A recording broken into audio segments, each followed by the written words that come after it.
Hello, everyone. Welcome back to another episode of Behind Enemy Lines. Before we get started, I just want to remind everybody to like, share, comment on our videos as they go up. And importantly, please subscribe. We're starting to get a few views. We'd like to get our subscribers up and hit double digits.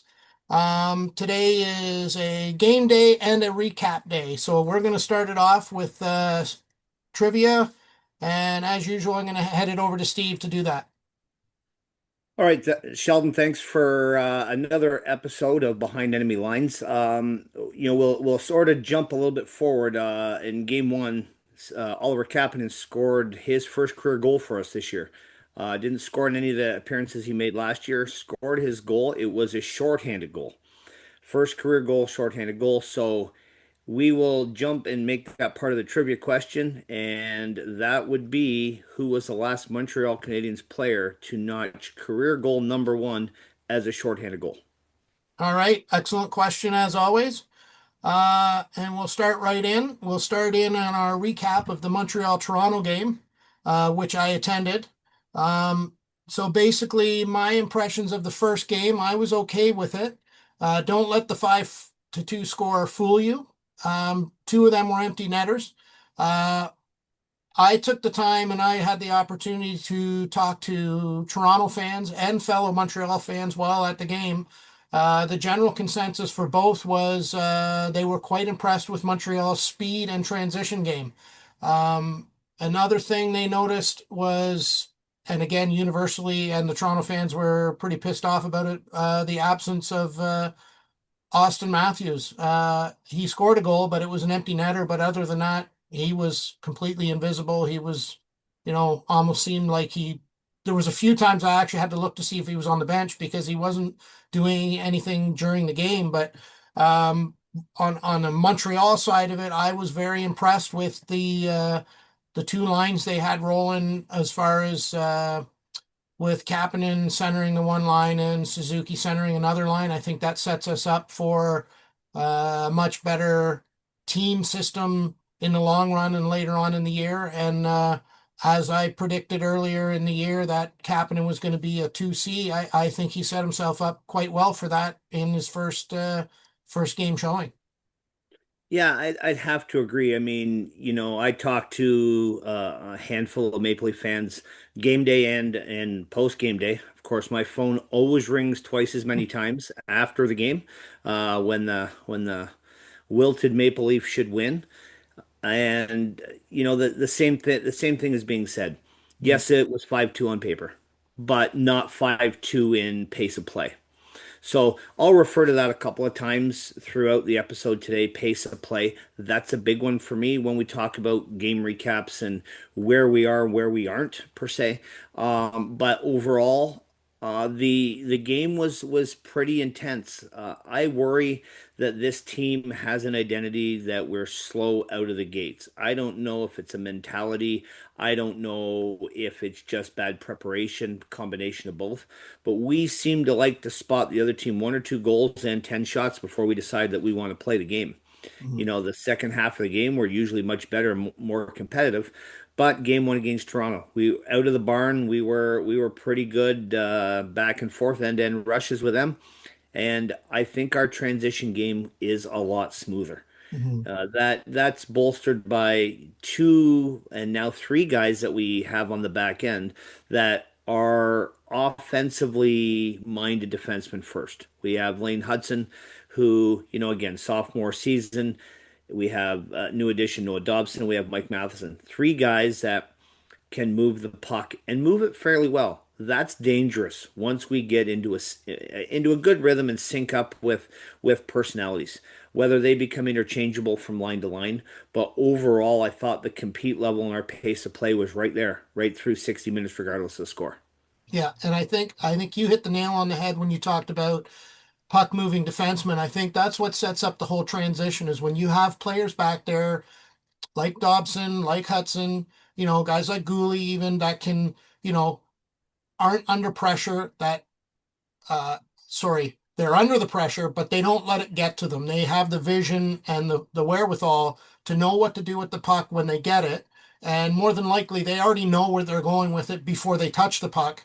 And that's where that transition, the speed of transition comes in. And once you get it up to the players that need to get it up into the neutral zone, then the actual player's speed kicks in, because I saw several times where, especially going to the outside, cutting back in, the Toronto defense got beat a few times that if not for the goalie, we would have been in for a much different score. I think the goalie played a pretty good game for Toronto.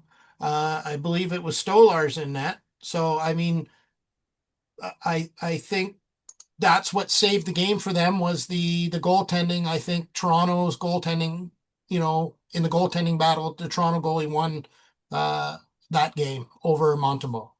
Yeah, Monty, again, I said in a earlier episode that Monty is not my guy. He's our guy now. It doesn't mean that he can't be our guy. It's just early on he has to either impress us or we're dead in the water. He is not a guy that has too many mediocre type games. He's either lights out or he struggles to battle the puck. He wasn't terrible. It was an average game for him, but we get down a goal and then all of a sudden it's like you can see he fights the puck after that. And I would have to agree. Stolarz in general was the more composed, better goalie, and gave his team a better chance at victory. And going into the third, I think they scored their final goal with 6 minutes left to go. Toronto did to go up 3-2 in around the 6:30 mark. And then, of course, two empty netters. And, Austin Matthews gets a gimme. He was largely invisible. You couldn't have said it any better. The only reason I saw him on the ice was, those homers want to make sure that they mention his name every time he jumps over the boards. I don't think it makes him play any better.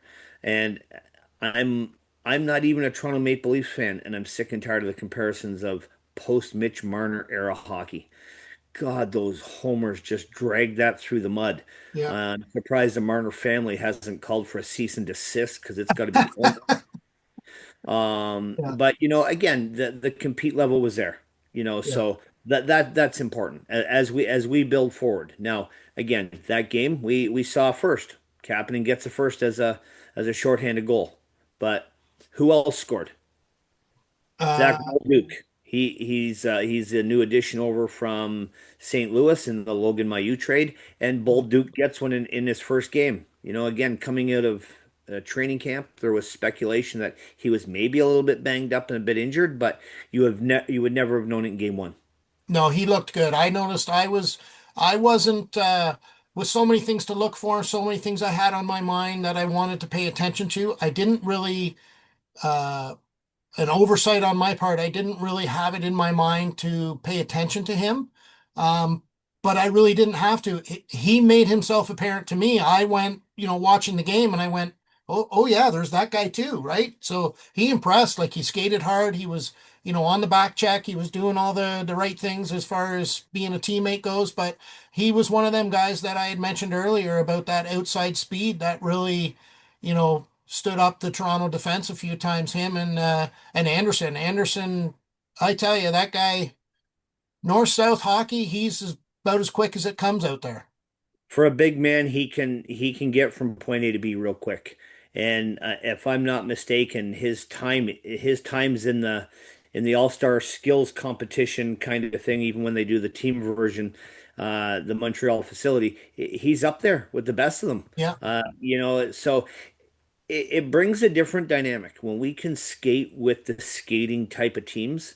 That puts us in a good compete. We're not going to win all 82 games. Sorry, spoiler alert for any Montreal fans that may want to argue with that. No team goes 82 and 0. Obviously we lose game one, but the compete of players like Anderson, players like Demidov, players like Bolduc, all these young players that come in with a proverbial axe to grind in order to cement themselves into more game time is encouraging. As a red, white, and blue jersey loving individual, we haven't had this much depth and star power for years, and it's kind of nice to see. for sure. And I noticed too, when we talked about, I know we've had several discussions about, your first, second, third line, things like that. It makes a big difference too when you can have two lines that can go out, skate, forecheck, put on the offensive pressure, which really helps because it not only helps the team, but it helps each line on their own because it spreads the defensiveness of the other team and the other team's pressure. But in the same sense, the what we would probably consider the third or fourth line had such a good forecheck, such a good pressure on the other team and shutting down them that that helped overall too. I was pretty impressed. So you could almost break it down into two offense, two defensive lines, which again, we haven't had for a long time. Right. We've had to traditionally rely on the one line of fourth liners to give us 12 to 14 minutes because other teams have more offense. Mhm. The best defense is a good offense. When we can keep the puck out of our own zone, we're not playing in that role. We're playing in that mindset, perhaps, if we're playing keep away and trying to score at the other end, but we aren't giving up the scrambles and the puck possession and the cycling power that some other bigger teams might have. Yeah, You and know, I noticed and the difference when I say the difference of the what would be the air quote third, fourth line is in the past we've had a third or fourth line that was just out there and you were praying they weren't going to get scored on. They were just there to eat minutes. In the game I noticed against Toronto, they were actually forechecking, getting end zone time. You know, they get the puck deep in Toronto zone and then the corner battles would start, and that's when they would start the cycle and they would get the pressure going. I would say the majority of the game was spent most of the time, like Montreal, I believe, had more puck possession time, and I believe majority of the game they were in Toronto's end applying the pressure. It wasn't the whole game. I mean, there was pressure Toronto in the Montreal end, but I say for the over 50% of it, it was Montreal applying pressure in the Toronto zone, cycling the puck, setting up plays, and making things happen that way. right. And again, the game you were there. The game live versus the TV version are two totally different things. Mhm. You see things that the camera doesn't pick up when you're in the house. And you see total pace of breakout because you're seeing all five guys moving at the same time. Whereas the TV angle always picks up the one guy with the puck or the one guy that's maybe making the break. You lose based on an angle thing. Um, you know, did we do things wrong? Sure. We can't continually give their better players the best scoring chances. Mhm. And, late in the game, it's just a matter of time before those players come back to bite us in the rear end. Luckily, for all intents and purposes, Nylander and Matthews were not those players. Toronto is built a bit different this year. Some would argue that they're a little bit more of a truculent kind of roster. Bring back the old Brian Burke term. They have some grit and some moxie. They're not going to win the games 6-2 often Mhm. unless they get two empty netters. But they play with a little bit more sandpaper. Interesting statistic or stat that they did put up was the Toronto Maple Leafs are the biggest team on paper this year. Oh, So really? yeah, so when we play them, we are in for a physical battle. So how do we avoid that? We have to outskate them. And in large parts we did that. You know, Obviously we'd like to have a few more cross the red line and score and light the red lamp, but on that night it just didn't happen. Yeah, I'm not nowhere near in panic mode. It was only game one. I thought they outplayed the Leafs. We just got out goalied. And again, like we'd mentioned about Sammy, that's what we're gonna have. On nights that he's average, you end up a result like this. On a night where he plays above his ability or above what he normally does, then we get that win. But unfortunately, that night we got out goalied, and that was our result was 5-2. So again, two of them were empty netters that you can't blame anybody for. So you're kind of a misleading score. Yeah, yeah. And again, we want to compete, we want to play, we want to show that game one is not the way we're going to play all year. And is a short little road trip after that. Mhm. We head down the road to Detroit for game two. Which leads us on to our next one, which you were fortunate enough to be at that game, and probably seen different perspectives than anybody else did. So go ahead and start your discussion on the Detroit game. Yeah, so Detroit is another one of those original six cities that they're not belligerent, ignorant people. Walk around the concourse, I'm decked out in my knockoff black Cole Caulfield jersey, which gets rave reviews because it's different. Um, and there's Hab fans and there's a lot of Go Habs Go chants.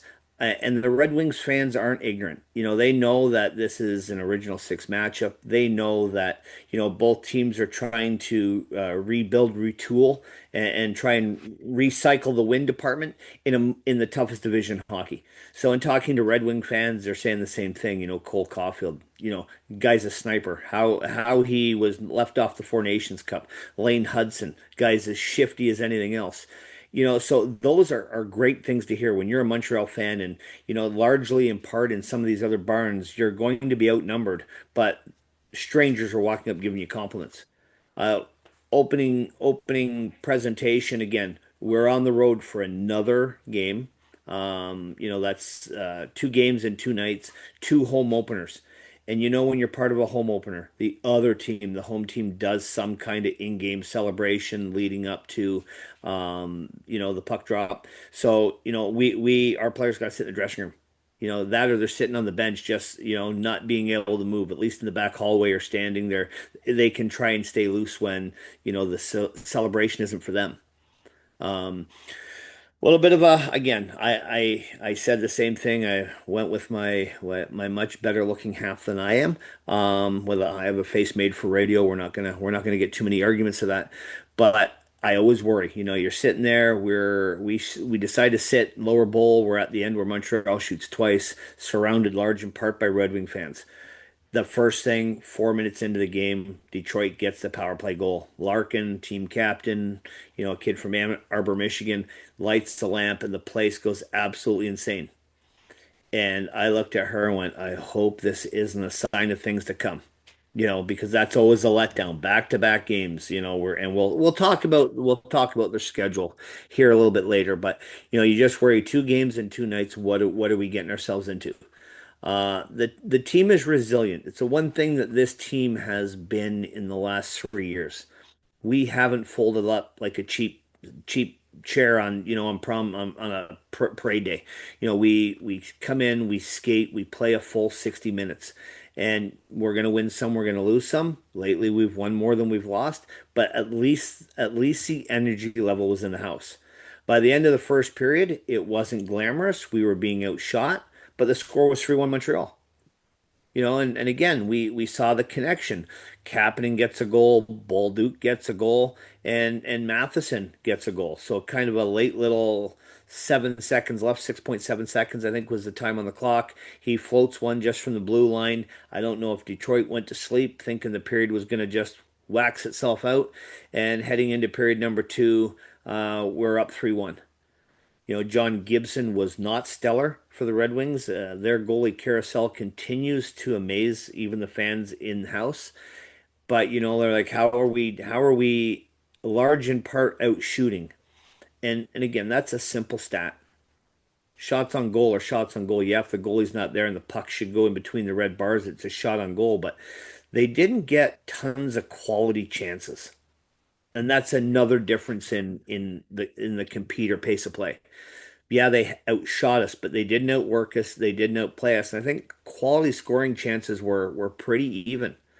We came alive in the second period. By the time the end of the second period, it's 5-1.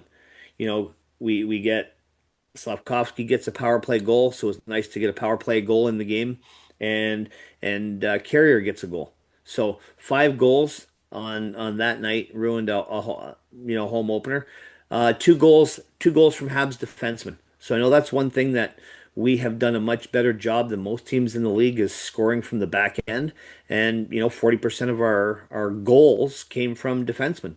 So the old adage says, put pucks on net, you never know. I think we got a couple of those on Thursday night. So third period was pretty lackluster as far as I think we played it more safe than we did full throttle, one foot on their throat, one on the gas pedal kind of hockey. But we got the result we needed, which was a win. Gave up a late penalty, which could have maybe led to some tense action, but Dolbish in net picks up us victory number one for him, victory number one for us. 30 saves, large in part, pretty effective night for the Red, White, and Blues. Yeah, so you touched on Dobesh, which makes me refer back to our Montembeau. If you look at the stats when Montembeau's game against Toronto, he had, 3 goals against, 25 shots, 22 saves, 880 save percentage, which even Montembeau is better than that. Normally he's in the 905, maybe sometimes 910 range, which, like I say, that's a number that's, not going to lose you games, but that's not a Stanley Cup winning numbers as far as, overall average. And I expect him to have better numbers over the run of a full season. But if you compare in the same amount, you have Dobesh that had 31 shots against, 30 saves, 1 goal, 968 save percentage on a busier night shot wise. So again, is Dobish, and again, this is game one for each. You know, I'm not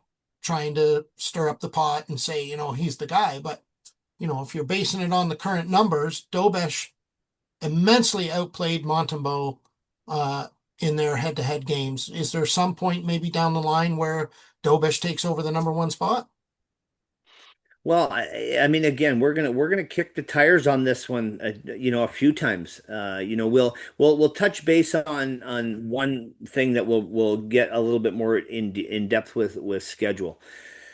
We know, and if you haven't, as a casual Montreal fan, haven't jumped ahead and looked at some of the things on the radar moving forward, we play 16 back-to-back games tied in the NHL. There's four other teams that play that schedule.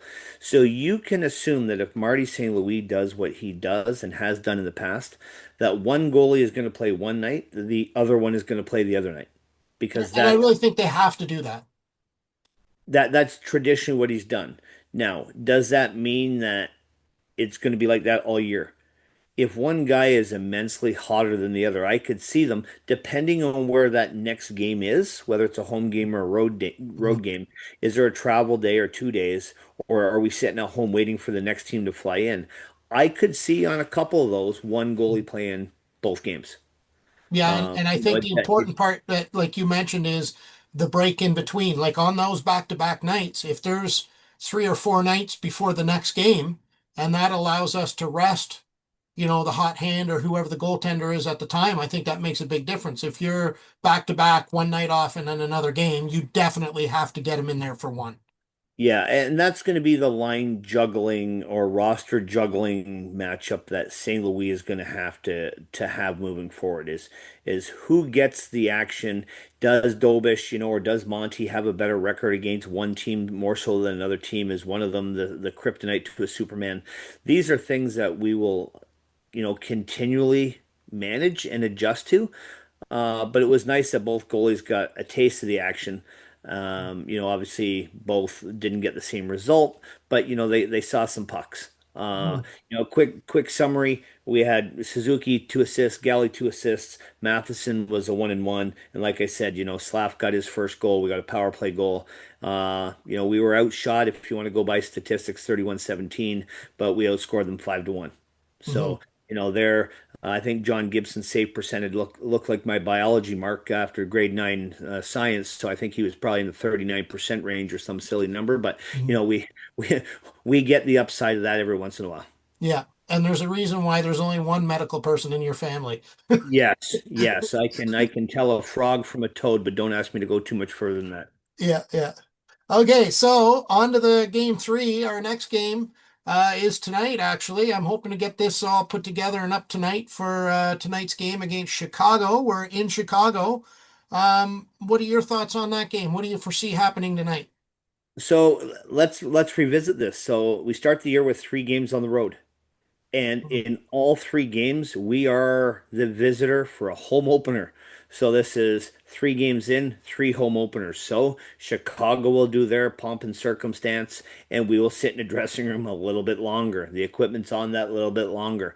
Does that wear on you? The good thing is the road trip leaving Montreal going to Toronto. It's not arduous. Toronto to Yeah. Detroit, Detroit Toronto to Detroit, then Detroit to Chicago. It's not one of those taxing things. It's not like we went from Anaheim to Dallas, back out, to Mhm. California. These are short trips, and I think most of us commute longer to work on a good day than some of these you know quick flights are. But again, here we are, rolling into another Original Six barn, ready to be world beaters. So where do I think we stand? Projected lineups, one change. Should we be surprised who the one changes? Monty's back in goal. Mhm. Early predictions and morning skate notes. Monty's back in net. So the same line's going to roll out. So Veleno is the extra forward and Strubal's the extra D-man. Mhm. So at some point, and our next game after this, we'll go one step ahead again, jump time travel a little bit. Tuesday home opener against Seattle. I would hope that the guys that laid you out for the first three games are the guys that play in game one at home because they've earned it. But we'll talk about the Chicago game first. Mhm. Chicago's a team that has not been good lately. We had perceived wonder kid Connor Bedard as supposed to be the savior of this franchise.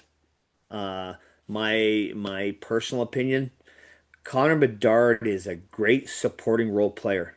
He's not going to win you anything on his own. Not, I don't care if they go out and get three more Mitch Marners. It's not making Connor Bedard win you anything. Yeah, You know, I'm he I'm a is little bit he is Mitch Marner in a different jersey. yeah, I'm in agreement with you. I think he's a fantastic player, and I watched him in the World Juniors. I mean, he just impressed to no end. But again, is he that guy? I don't know, but it's hard to say because he's got no, the poor guy's out there by himself. He's a one guy rowing a canoe and six guys are rowing in the other direction. Like, what are you supposed to do? Like, eventually you need to get some help, and he doesn't have that right now. And for some reason, yeah, they Chicago stockpiled picks and prospects, but at some point these guys have got to become assets on the ice. Mhm. Yeah, he's playing 20 minutes a game, but if you watch Connor Bedard, he leaves the rink frustrated. You can see it come the third Mhm. period. Once the wheels fall off the bus, it's another loss. And, yes, he's getting his $1 million a year, whatever his rookie max salary is, but money doesn't buy everything. I'm Mhm. sure he'd trade half that salary for 10 more wins a year because Mhm. you want to be relevant somewhere, and Yeah. losing isn't there. Yeah, these guys want to win regardless. Yeah, we come in. Chicago's another team. I think we are we talked about Toronto in, earlier on that they were the biggest team. We are the youngest team. Hmm. If I'm not mistaken, Chicago is second or third youngest. Hmm. So there should be a lot of energy. There should be the youth movement tonight on display on both franchises. Hmm. But I just don't think their top six talent, top nine talent, or bottom six talent can compete with us.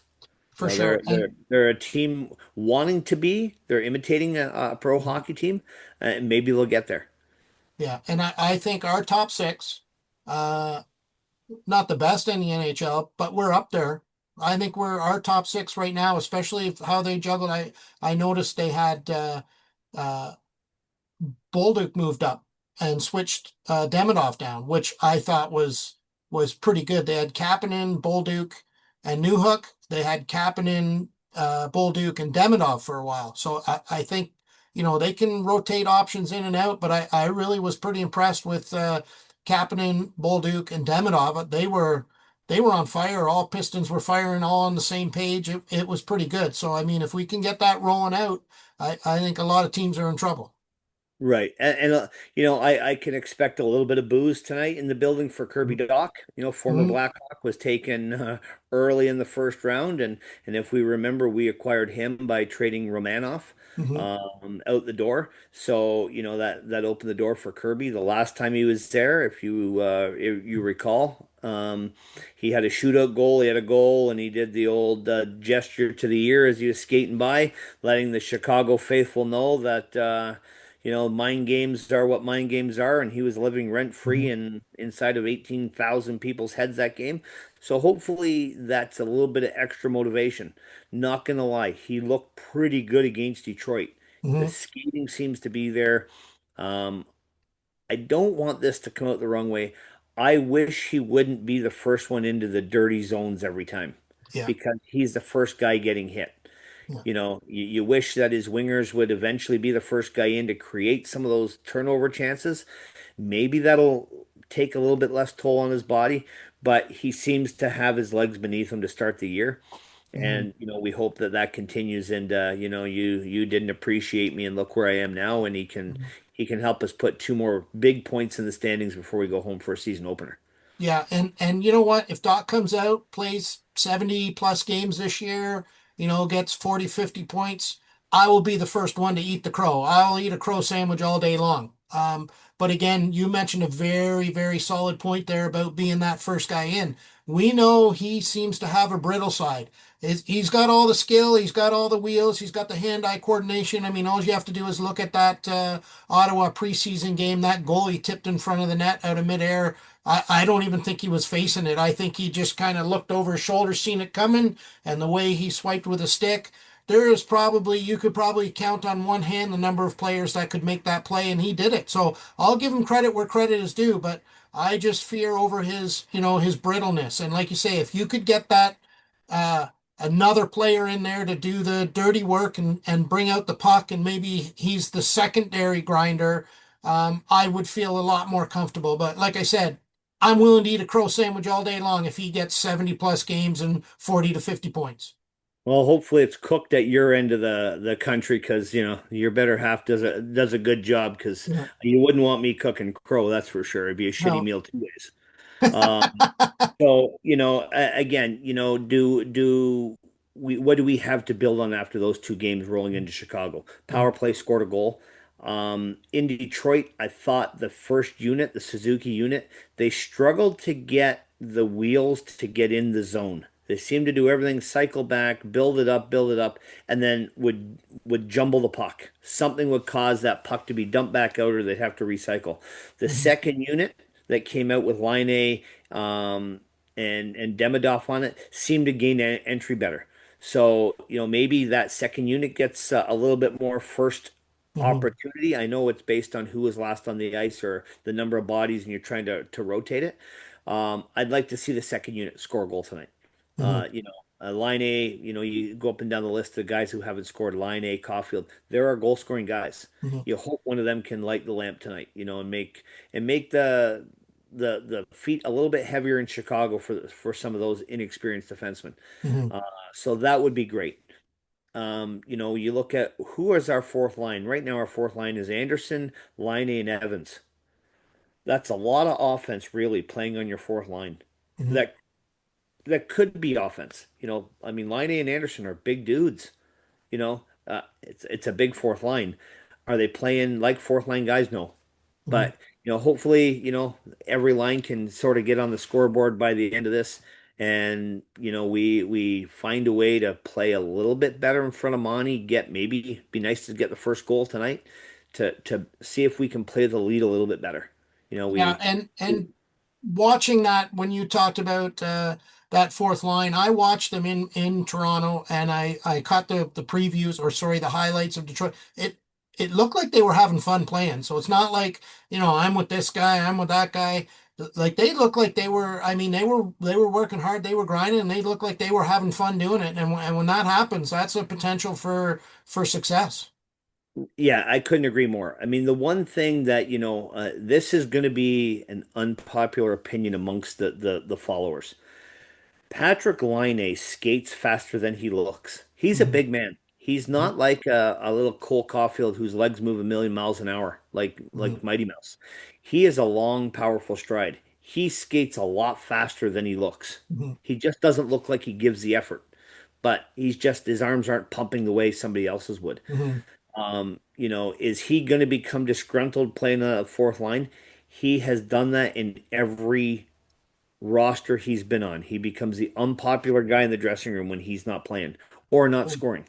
So hopefully that line, Evans again was a guy who scored more than 10 goals for us last year. Hopefully they can get on the board tonight, and I'd like to see another victory, Mhm. and we escape without too much injury, and that we get to come home for a couple of days and rest before we hit the ice Tuesday.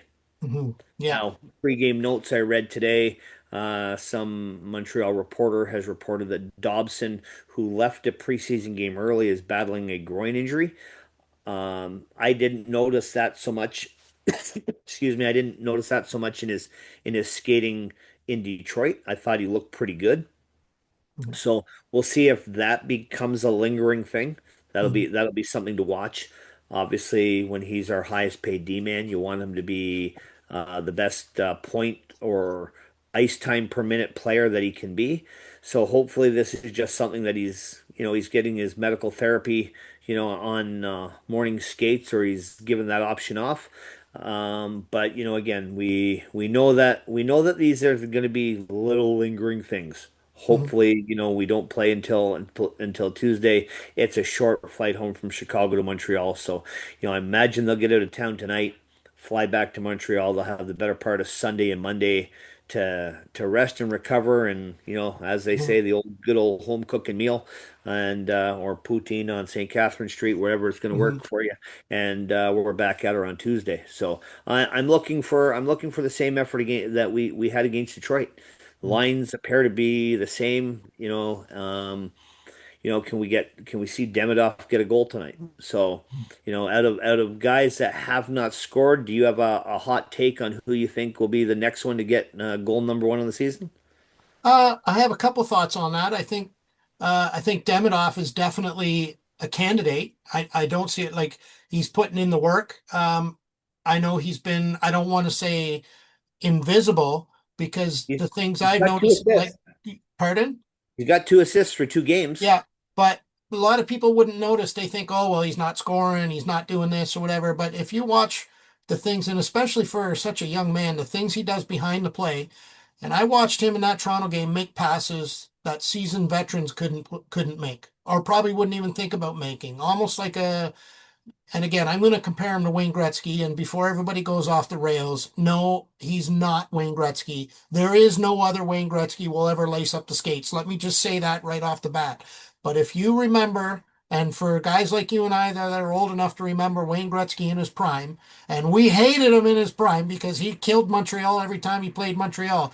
I see Demidov down that trajectory doing the same things that Gretzky was doing, could make that no look pass, knew where his players were, where he needed to be, and where he needed to put the puck. I see Demidov doing the same things. Some of them passes he were making was just unreal. Just I just sat back in my seat and went, "Whoa!" Like, how do you see that? I was, 200 feet up in the nosebleeds in the very back row and had full vision of the ice, and I still couldn't see it as well as he did right in the middle of it.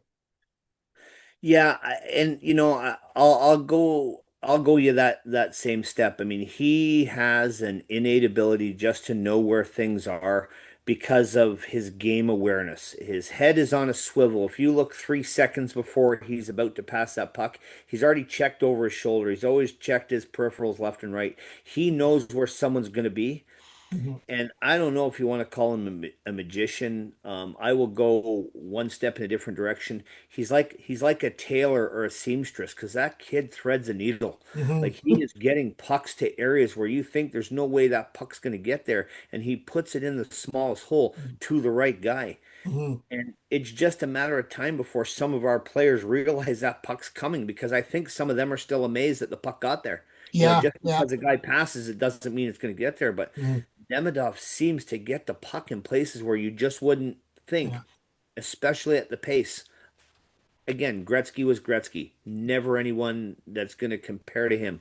But Gretzky was one step further ahead than the game. He was 5 years, 10 years ahead of the game itself. Mhm.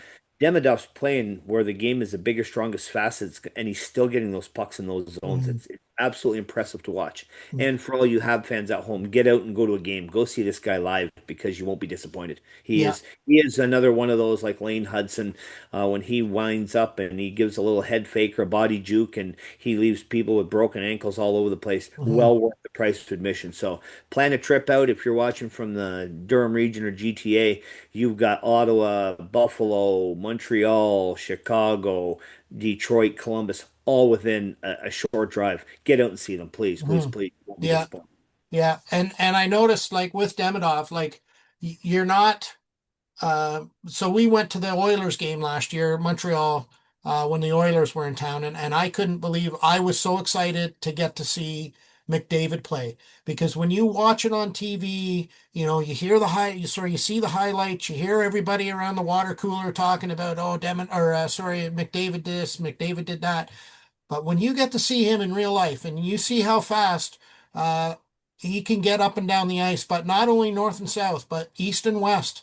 I mean, if that guy, I want a doctor to look at him and see, make sure he ain't got the V8 engine in there somewhere because I've never seen anybody skate that fast, transition north, south, east, west, all directions, and do it with such smooth uh, transition, smooth skating, and to do it at that speed. I always tell people if you want to compare Connor McDavid, you take the best player who is not Connor McDavid in the NHL right now, but Connor McDavid does it at 3 times the speed. That's the difference. And until you see it and appreciate it, you don't understand. I think Demidov is headed down that road, and I think 3 to 4 years from now, if you haven't seen him play, you're missing out on something big in your life. Yeah, and Lane Hudson's another one of those. We've talked about the games that we'll talk about players transition into who's impressed us, who hasn't impressed us. Lane Hudson impresses me every time I go watch him play. Mhm.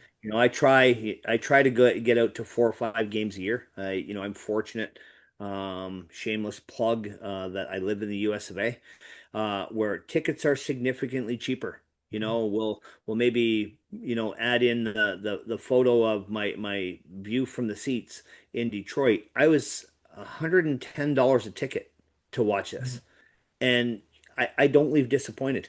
Mhm. He has got to have some of the best blade work in the league on his Mhm. skates. Yeah. The way he can get in and out and around traffic without getting hit, it counts for something. Mhm. But should we be surprised? Because I'm guessing his whole life he was a tiny hockey player. Mhm. So it's a survival of the fittest. And by attrition, he hasn't been pounded into the glass, into the boards. Like he just, it's mesmerizing. Mhm. Um, so he's been good. Will his points come? Sure, his points will come. Demidov, we'll talk about him. He's got 2 assists for 2 games. Point per game statistics. Would we like to see 2 goals added to that 2 assists? Sure, maybe that's what tonight's for.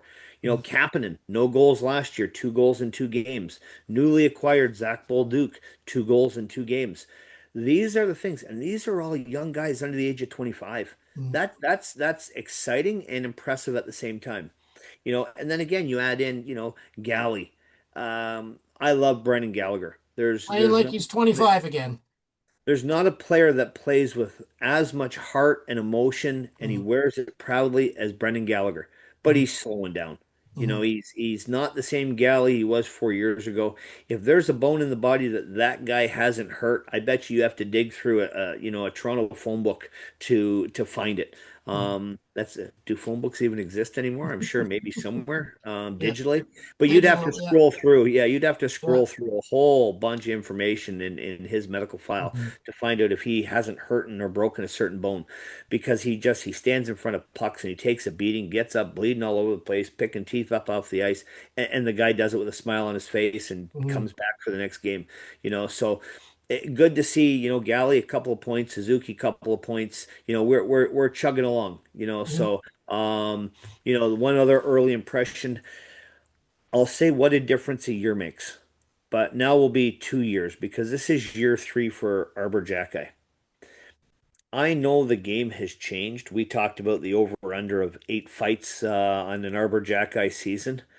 It's funny that when you watch a game and you're there live and you see the scrum developing and Arbor comes in and puts his hand on someone's shoulder, half these players, when they realize it's him, they want no business of this. Yeah. In Detroit, there was, I think it was at the end of the second period, there was a little bit of a scrum. He's on the ice. The linesman doesn't even bat an eye, go straight to Arbor and make sure he skates him off the ice. Mhm. That's impressive in a different, Preventative maintenance, that yeah, is. yeah, that's impressive in a different area because he's not letting this stuff get out of hand. Mhm. And the sheriff is doing his job. Some will love him for what he brings, some will hate him for what he brings, some Mhm. will say he doesn't bring enough. But he definitely brings a level of respect and he commands it because he's willing to do whatever he has to do for his teammates. So, Mhm. again, early on, it still impresses me every time you see it. Yeah, I noticed it with Arbor in the Toronto game as well. There were a few times, like when the scrum was in the Toronto zone. For those viewers that may not know, defensemen have to stay out of it when you're in your offensive zone or the faceoff comes outside, and that is by rule to help prevent chaos, right? So it works. I could see Arbor a few times, casually skating back and forth across, inside between the top of the face-off circles and the blue line, making some eyeballs. I could see his lips moving. He was saying stuff, but I obviously couldn't hear it. I would be curious to know what he was saying. But when it was down in our end and Arbor was allowed to be in the mix, like you said, you'd see him a few times where he'd just skate up and almost like he's saying, "Hey, what's going on, boys? I'm here if anybody wants to have a chat." And players found their way to the bench pretty quick on their own because, like you say, they want nothing to do with him. And I don't think Arbor's the type of guy to, uh, the tough guy code where the tough guys fight the tough guys. He'll go anybody. And if you're doing something you're not supposed to be doing, he's going to stand up for his boys and, he's going to take you to school. And if you don't like it, you probably shouldn't have been there to begin with. Amen. And we call him the sheriff because he restores the order of law. You Hmm. know, so again, he's been impressive. Dobish was impressive. He's a big lad. Hmm. When you see him play, for those that don't really know a whole bunch of his background, he played at the Ohio State University, his collegiate career. So he's been in North America. He's a Czechia born player. Big. He gets down and squares up in his butterfly. He covers a large portion of the net. The one thing I don't like about that is he's down and he has to move laterally. He over pushes and tends to push himself out of position at times, but he's just got so much power for a big man. So, impressive though. Early goal, doesn't cave in, stands in there 30 saves. So Hmm. so that was impressive. Bolduc and Kapanen speed and skating. Their quick releases, impressive. Hmm. Hopefully that carries forward and we're looking at two more 20 goal players for us. Yeah. So, And a people good don't start. realize Dobesh, like touching on Dobesh, I just looked it up here. I knew he was big, but I wanted to be right. He's 6'4", 215 pounds listed. Um, he might be bigger. And maybe, I don't know if it's deceptive with goalie equipment or whatever, but he fills that net. He is a large fella. Yeah, and again, that's the modern style goalie. The big guys. There's not too many Alan Besters. Throw back to any GTA people that grew up watching little Alan play. There's none, no Alan Besters, no Darren Pangs in this league anymore. These are all big 6 foot plus goalkeepers. Hmm. So you figure 6 foot 3, 6 foot 4, 215 pounds wearing all that gear. That's a big man wearing a lot of weight. Hmm. And for him up and down and being able to push and motor and keep his composure, again, another good start because Hmm. he won his season opener last year as well. As we know, he went 6-0 to start. So, a good start for the kids anyways. Yeah, and you also mentioned I want to touch on two other things. I want to touch on Slavkovsky. Second half Slav after two games.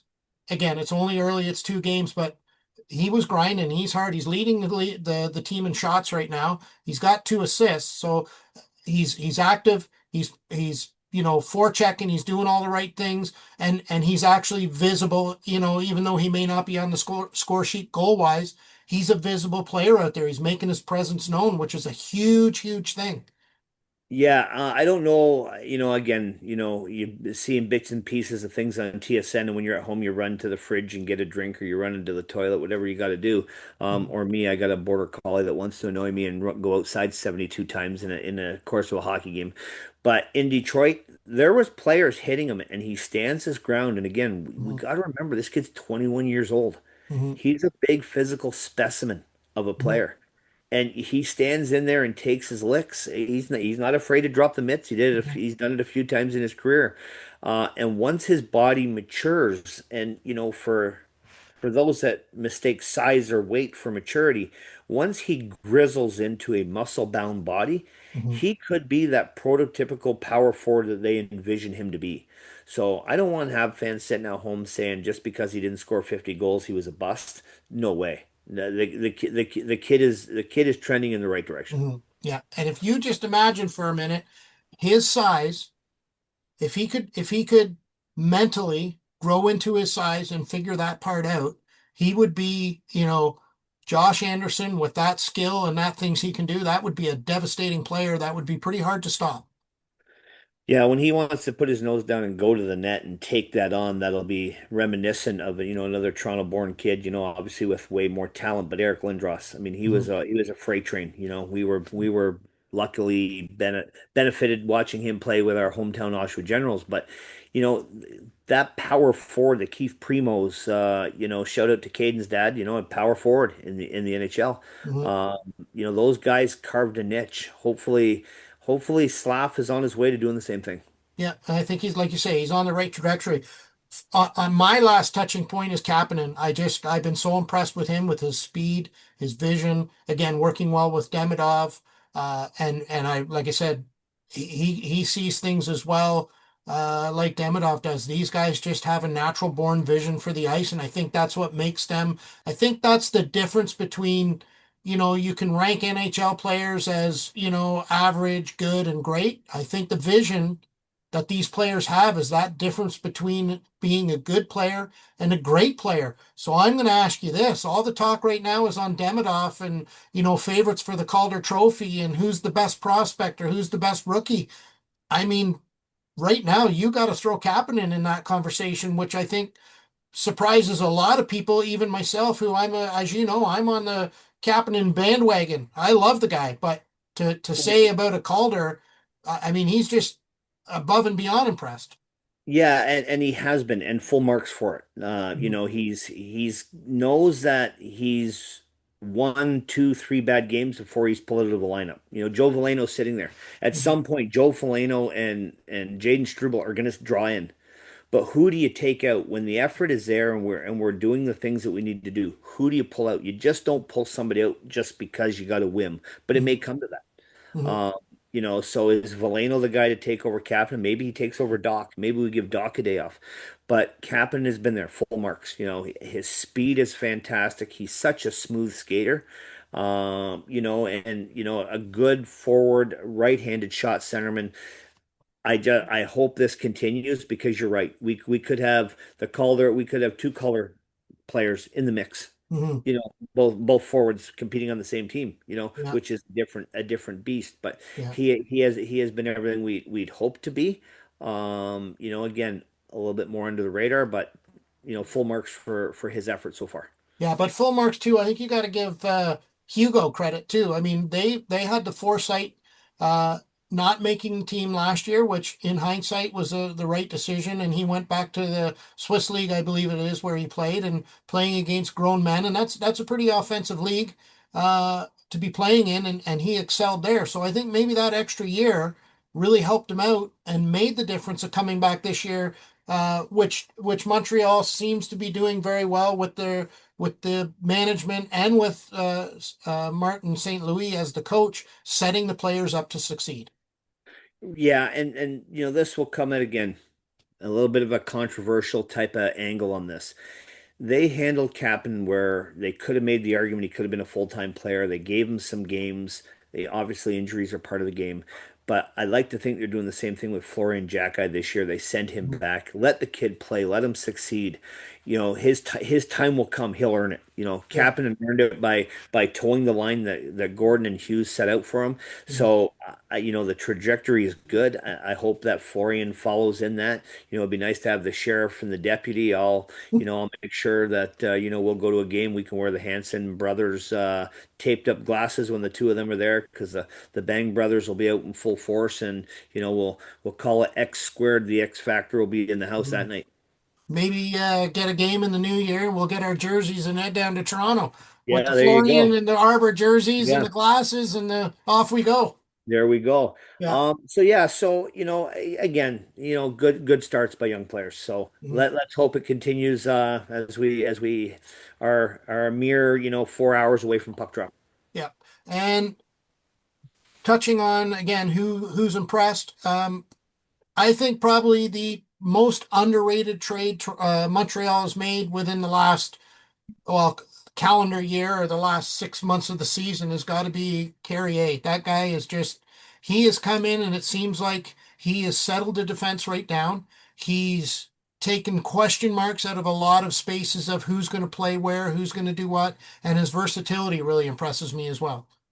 Yes, we turned the corner when we acquired him last year from Nashville. Mhm. Again, not a guy that is going to be the first name mentioned in a stat sheet, not a guy that most bloggers or even water cooler conversations are going to start with. Carrier was the guy, but he brings the stability and just a calming presence to allow a guy like Arbor Jacki to flourish. Mhm. Remember, he's playing on third pair with the sheriff, so he brings enough balance that Arbor can do what he wants. And if Arbor's trying to lay a guy out for a big hit because that's his game, we know we got Steady Eddie behind him because Yeah. Carrier not going to put himself out of position. So Yeah. kind of a great balance in what he can bring and how we can allow Arbor to be the best player that he can be. So Mhm. our resurgence was you can maybe call coincidence, but the time we acquired him last year was a big change. Yeah, I don't think that was an accident.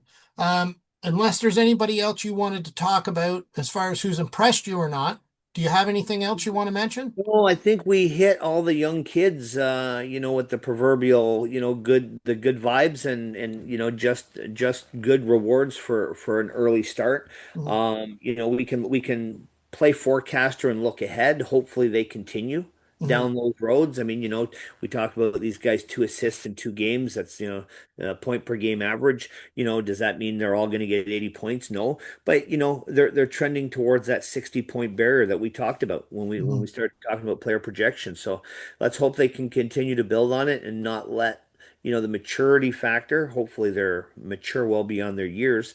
But hopefully, if there's a couple of games of hard knocks, that they get right back on the horse, because they've proven that Swift skating chemistry early has been huge. Okay, so then on that note, real quickly, what I want to touch on next, I don't want to say briefly or whatever, but is home opener. Our home opener is Tuesday, October 14th against the Kraken. And who's that guy the Kraken drafted? What's his name? Shane might be right. Yeah, that guy. Yeah, yeah, yeah. Looks like he's finally got a good spot. Again, the crackheads come to town to visit the Bell Center. I know it's not anything anybody can say, but it's kind of an odd home opener. I mean, I guess Mhm. you got to open against somebody. We always like to see the original six matchups on opening night. It just brings a different vibe to the arena. The Crackhead are a team that haven't followed the prototypical sort of expansion draft and get off the gates early like the Vegas Golden Knights did. The Kraken lineup was built. They had an okay first season, narrowly missed the playoffs. Last year was rough. So let's hope that they have taken another step backwards by overplaying Shane Wright. Let's Mhm. let's let's go Yeah, let's go with that. And if he should happen to hear this through a friend or family member and wants to give me the stare down, if it should be a different outcome, yeah, bring it on. yeah, yeah. I think that's the big thing is that stare when he walked up the stage, that long stare. The problem with doing something like that is you, It's a you target. better back it up. Yeah. And I don't think he's backed it up right now. Again, No. is he not being set up for success by his team and his staff? I don't know what it is, but honestly, I'm glad we didn't pick him. Yeah. Hindsight being 2020, I think, Logan Cooley may be the most offensively talented player that could have been available in the top five. I Mhm. still think we got the best player. I think so too. I would agree. So, So, again, so I'll just add quickly. So, what does that mean? We got home opener on Tuesday. That follows up a mini four-game homestand Tuesday, Thursday, Saturday, Monday. So, we wanna look forward. We'll be 7 games in, 4 at home, 3 on the road. So we touched base earlier. We have 16 back-to-backs this year. We got one out of the way in the first 2 games. What other things can we look forward to on the season? Where do our young guys, what are they looking at? Our longest road trip this year, 7 games. 7 games. Now, if you're gonna, I'll save you some time and save you some Google or Chat GPT or Google AI. 7 games is in around Christmas. 2 games before the Christmas break, 5 after. So that's our 7 game road trip. That's December. So we get that out before the Olympic break. Man, I mentioned it earlier about the no back-to-back Saturday, Sunday afternoon games because Super Bowl Sunday. But that leads us into the Olympic break. What does that mean for Montreal Canadiens players going into the Olympic break? Suzuki is on the radar for Team Canada. Dobson is mentioned in that second tier of guys, depending on injuries that could be available. We know Slav's going to play for Czechia. Uh, Dobish could be a dark horse if he plays well, that they carry him as a goalkeeper. They got to pick three. I mean, if he's had success, not entirely an unrealistic possibility. And we know Line A with Finland. So we could have 5 Habs playing through the Olympic break. mhm, Selfishly, I'd like to reward them all, but even more selfishly, I hope none of them play. mhm, Let's take an Olympic break and gear up for the stretch drive. yeah. So that's kind of the stuff that's coming on down the pipeline. So just some little highlights in the schedule. All righty, some good food for thought and things to look forward to. On that note, I'm going to give you a chance to have some closing thoughts. Do we want to do trivia first? We'll do that after. We'll do Okay. closing thoughts and then trivia and then a good night. Okay, so closing thoughts. I like our start to the year. Mhm, Again, pace of play. Are we skating? Are we grinding? Are we battling? Back-to-back games. We're off to a good start. I like the balanced scoring. This isn't Suzuki with 4 goals or Slavkovsky with 4 goals, and we're getting scoring from sources that are young and you hope continue. But the other players are part of this as well. Dobson has looked better from his game against Toronto, and that could have been a pressure thing, the rivalry. He's heard about it that I signed for big money in Montreal. I like where this is going. What's my fear? My fear is Marty St. Louis starts to second guess if one bad game happens. Do you make 2 changes? mhm. Where do you put Joe Veleno when he comes? Who sits? Unless it's an injury, you're pulling somebody out. And it might not even be somebody that played bad. I was kind of hoping to see Joe play tonight, but then who do you take out of the lineup? Mhm, And that's the tough thing. I like our overall game, 2 games in. mhm. Yeah, and I agree. I think the important thing is not only did we play well, despite a loss, I think we played well in Toronto, and I think you see up and down the lineup, line 1 to 4, forwards, defense, they're all contributing. I think the offense has been coming from the back end as well as the defense are getting goals and assists as well. It's not just, the forwards doing the work, but I see them playing as a team. Like I said earlier, you got the 2 forward lines that could be the offensive, producing lines, but the 2 lines that are the what would be the defensive or minute munching or whatever lines they're producing as well. They're setting up the team to get that offensive zone time and to be successful to get them goals going. And again, it's front to back, top to bottom, line to line. Everybody's doing their part, and everybody seems to be on the same page, which is encouraging for me as a fan, and I'm sure is encouraging for those inside the dressing room as well. I couldn't agree more. It's just another one of those things. We'll tick off the boxes early, and let's just hope Mhm. we tick them often. Yeah. So with that, Steve, your trivia question, let's have an answer. Trivia question, and I could give everybody a quick hint so you don't go to Google. This is way back, 1984, and when you think of players that score goals as maybe first career goals, I mean everybody gets them.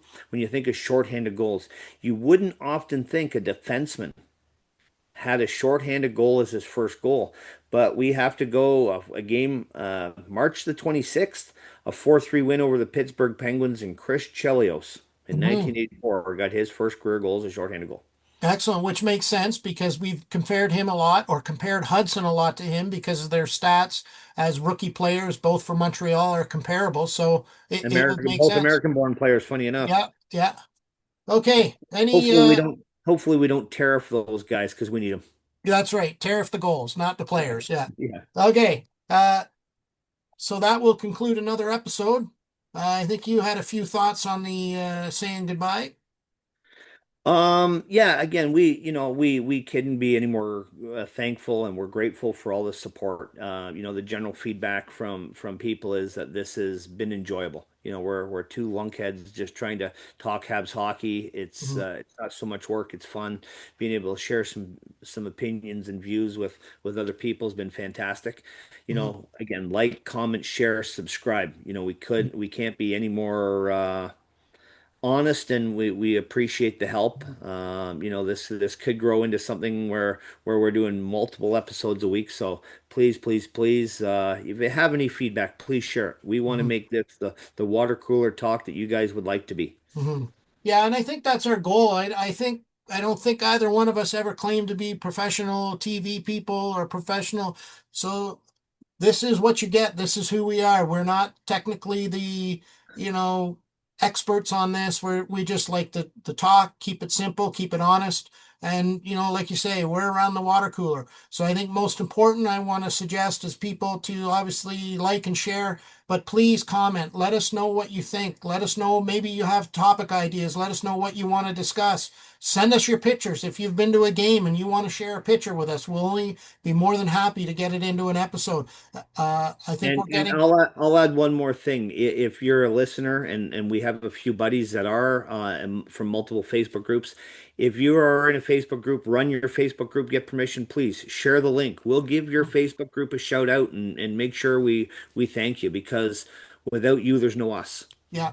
So we'll pat each other on the back, we'll network, and we'll do all that stuff to get it going. We're getting quite a few shares, quite a few views, but I would like to get some more subscribers. We're getting up there now. I think we're up to 9. We want to get Nice. into the double digits now and work our way Yeah. up, but it all starts with a double digit Oh, subscribe. now we can put out the challenge to see who puts us into the Guy Lafleur numbers of There we go. subscribers. Yeah. So, So if you want to be Gee, let us know. Like, share, comment.